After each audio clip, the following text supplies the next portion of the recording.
Takže vítajte pri ďalšom pokračovaní našej relácie na poli. Dneska tu máme našho ministra poľnohospodárstva Marka Kapúrku, ktorý prišiel a my sa ho opýtame na zo pár otázok. Takže prejdeme na prvú tému, povodne.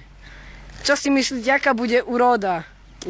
Ako bude dosť, alebo budeme musieť vyvážať zo zahraničia?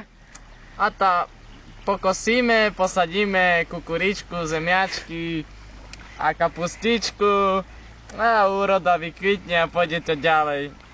Paráda. Bude. Takže krízu zažehnáme? A to zažehnáme ju. Kúsok vyženieme a... Dobre. Aspoň na chvíľu. Dobre. Potom, neviem, také... Vyskúšame, počkajte, nadiktujem číslo a diváci by sa mohli niečo opýtať, ak chcú. Áno, môžu sa opýtať. Takže naše číslo vidíte tam dole, tam je.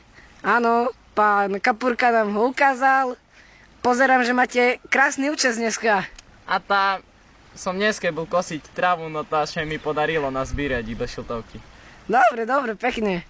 A ako to bude s vodou? Nedvihli sa veľmi teraz tieto hladiny, alebo neviem, nebude sa to opäť opakovať, tieto zaplavy? Tá dvihli sa, ale vojaci sa rodia, tak povedz. Takže... Aha, čiže postavíme nové pontonové mosty. Nejaké terasy a bude. Dobre. Po zaplavách. Vysadíme nové ryby. Hej. Požerú vodu. No, parádne a bude parádna úroda. A tak. Dobre. Keď tak, takže máme tu prvého diváka na linke. Takže dobrý deň, pán Kapúrka. Tu je pán Jurko z Bratislavy. Chcel by som sa opýtať, či posadíte aj pažitku? Tá posadíme, ale neviem kde. A divák sa asi rozhodol, že ďalej nepokračuje v rozhovore.